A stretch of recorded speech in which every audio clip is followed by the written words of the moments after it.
Hello everyone, welcome to CSC Core Concepts in the series of Computer Networks. In this video, we are going to discuss the various error detection and the correction methods. What is an error? First of all, let us understand what is an error and how does it occur. See, we have studied about the OSI reference model and we have come across the physical layer. Now what happens is that two physical layer communicates with each other via a network via a channel. That can be the media. The media can be a guided media or an unguided media. Guided media in the sense you can have coaxial cables and twisted pair and fiber optics, and unguided media means you can have the radiations like microwaves, etc. Now when the data travels, what data? That is the bit stream in terms of zeros and ones. Now, it is very much likely that due to the collision, due to some interaction, exposure with the external environment, exposure with some other data, noise, because of these reasons, some bits might get changed. Okay. Now, sender has sent some data and in transition, some ones and zeros have got inverted. The receiver received the data. It is very important for the receiver to know, first of all, that some error has occurred. If it can at least understand that the error has occurred, it can tell the sender to retransmit the data. And it would be very good that if the receiver can understand that the error has occurred and where exactly the error has occurred, so as that it can correct it itself and the sender does not have to send them. But primarily, most important is that the receiver should at least understand that his error has occurred. So there are various algorithms which will help us to detect any error, and later on in my coming series we will understand that how the algorithms are working, that the error can be detected as well as corrected. So let us get introduced to the types of errors in this video. That is, error is a condition where the receiver's information is not matching with the sender. Sender has sent some data in that form of raw bits. Now it is not matching with what the receiver has received it, but the receiver's data is not matching with that of sender. That means there has been some problem during the transmission. So noise during transmission can introduce errors in the binary bits traveling from sender to receiver. So what error can happen here? You have binary digits 0 and 1. So what can happen is that a 0 can be changed to 1 or a 1 got converted into 0. Right? But you feel that it is a small thing, but no, it is not. If a 1 0 or 1 1 gets inverted, the whole meaning can change. Right? So let us first understand the types of errors. So we have the single bit error. So single bit error is that when only one single binary digit has been corrupted, right? You can see here, this is what the sender has sent, okay? And in the receiver section, you can see here it was a 0 which got converted into 1. Obviously, the sender and the receiver's message will not match. Then comes a multiple bit error where more than one data is being affected, right? So you can see here two places where the data has been affected. So this can occur in those cases where there is very high noise or very high interference with the other digital environments. Means there are too many networks going on, and it is very much likely that this type of an error can occur. Then you have a burst error. Burst error is that when a whole series gets corrupted. You can see here this complete series got changed. So a sequence of consecutive incorrect values is called as a burst error. So let us understand some of the basic error detection methods that at least the receiver can come to know that error has occurred. Right.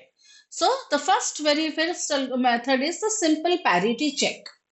Now what is a parity check? We are going for odd and even parity. Means that if you are going to count the number of ones. The number of ones in a bit stream can be odd or even. Odd means there can be 1, 3, 5, 7 ones. Or there can be 2, 4, 6, 8. Right? So they are odd. So we are going to add an extra bit in the data transmission. Okay, so if I find that in my data bit stream there are odd number of ones, I will add 1 to the end to make it even. Understood? And if there are even number of ones, then I will add 0 at the end to keep it even. So what is the advantage of this method?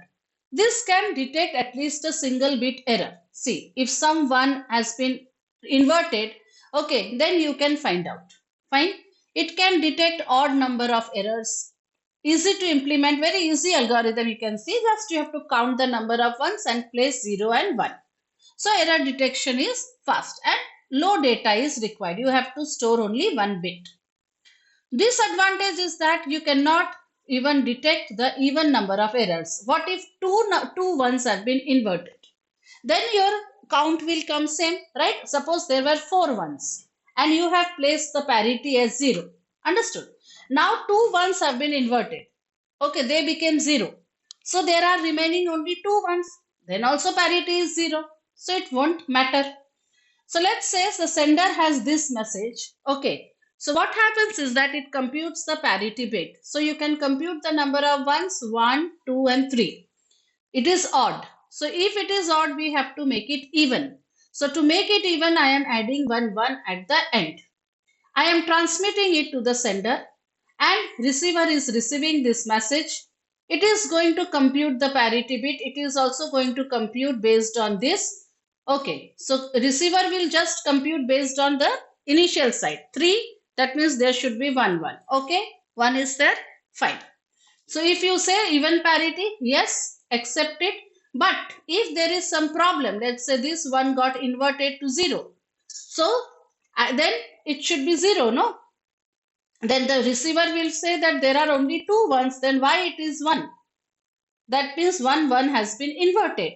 So it understood that there is some error. So it will reject the data and tell the sender to resend.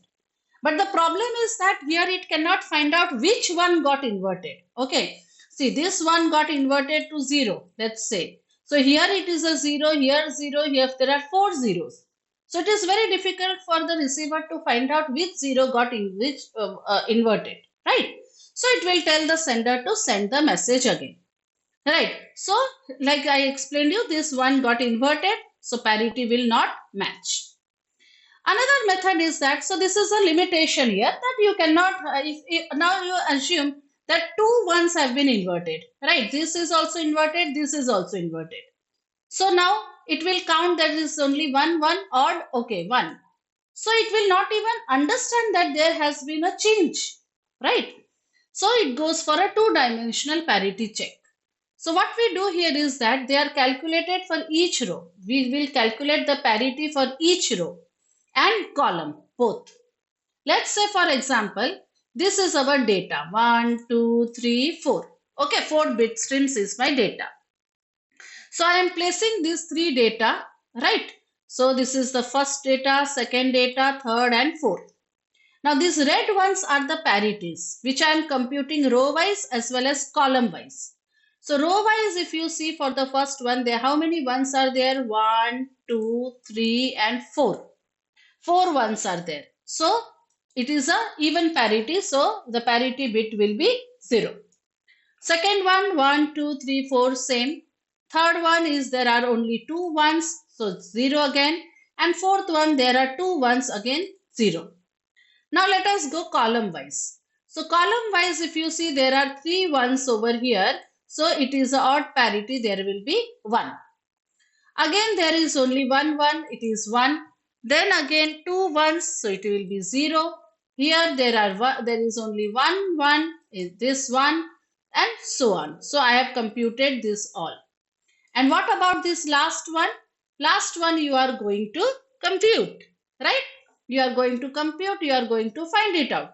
How? 1, 2, 3, 4, 5, 6. 6 ones are there. So this is a, so you have to compute the parity for the column parities also. See, these are the row parities, right? You have to compute for the column parities, that is coming 0. Now what we will do is that along with this data, you are going to pass this also. Understood? So you are going to pass this information. So for all zeros, you have this 0 over here, right? So you are going to pass this data also.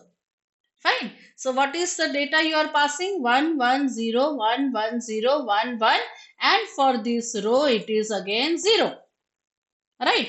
So you are going to pass this data. This whole transmission will be there. So what is the advantage here is that it can detect and correct all single bit error. Let's say for example, there is one error here. This one got inverted to 0. So if it got inverted to 0, obviously this parity will not match and this parity will also not match, right? So you see the intersection point, which one has been changed here and here. So this is the intersection point. So this has been changed. Now it can detect 2 or 3 bit error, but it cannot correct the errors. Here the detection is possible, but correction is not possible if there are multiple. Let's say here also it is there, right? Here also it is there. Multiple errors are there. So I hope you understood how do we perform the two-dimensional parity check. Clear? So next video you can see where I will discuss some more error detection methods such as checksum, CRC, cyclic redundancy check, and we will discuss some of the error correction method called as the Hamming code. So don't forget to subscribe to this channel to keep an eye on the videos, and do share and like if you go through the video and you understood it. Thank you. Please do share, like and subscribe. Thank you.